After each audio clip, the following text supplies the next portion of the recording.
How much should you charge? Especially if you're a coach, consultant, advisor, sometimes it feels like it's just so subjective all over the board. You just kind of throw a dart, choose the lowest, choose the highest, choose what they'll pay. A few months ago, after I explained my services and pricing to an entrepreneur, he stopped me and said, surprised, I was thinking you were going to say your services were a whole lot more than that. He goes, man, you can charge a lot more than that, Jeff. Literally the same week, a mentor and friend also asked what my pricing was. And after I told him, he exclaimed, wow, do people really pay you that?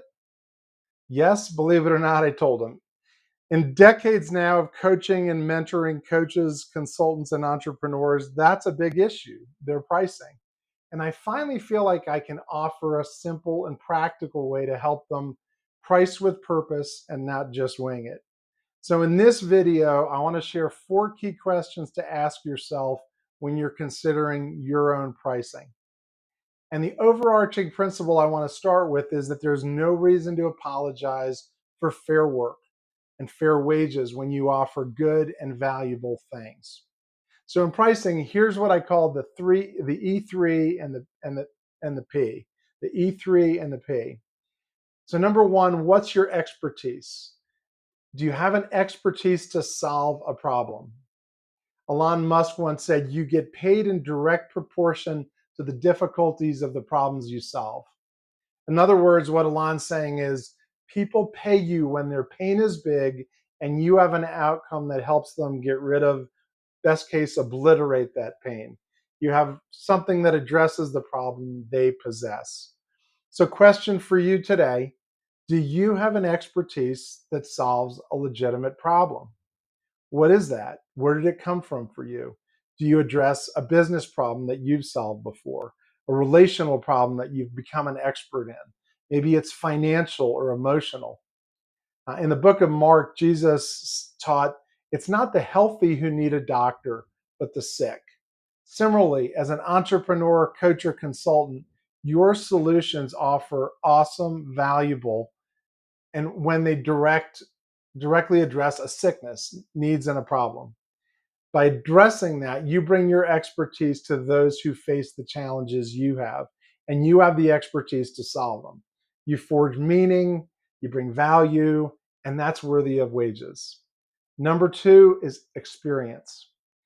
Do you possess experience because you've been through this? This isn't your first rodeo. You've been doing it for at least some time. And so you've got a proven track record. So yes, it's okay. Maybe you need to start at some price point that's not where you're going to be as your experience grows. But when you look at your experience, do you have years of doing this or months or decades? Number 3 is energy. Not only do you have the expertise, but are you energized about solving this problem? You care. You're authentically passionate. So let me ask you, isn't it true that people notice when you've got legitimate energy about something? You add that energy and that experience to the expertise, and now you've got something that's worthy that people are needing and wanting to pay for. And you're educated in your heart, not just your head. And when it comes to things like coaching and consulting and training, energy really matters, maybe as much as the first 2. So number 4 is the P, and the P is a process. Do you have a process that helps people attain results? And that can include the tools you bring and the step-by-step formula, but you have a way of moving someone from a point A to a point B, and your consulting, training, entrepreneurial system brings that advantage. And that roadmap helps them get to where they need to go. It's actually what coaching even is derived and what it means.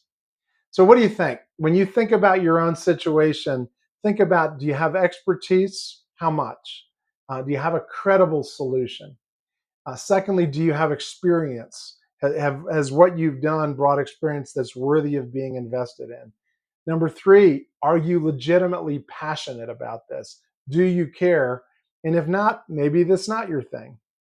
And then, do you have a process that can help someone move from point A to point B? Hey, if you want to learn more, grow more, become part of a community that wants to help you succeed, with purpose and passion and all those things, go to wetraincoaches.com. If you're considering coaching, there's an assessment called Is Coaching for Me? Just take it, and you may find out things that lead to your passion. Great being with you. God bless you.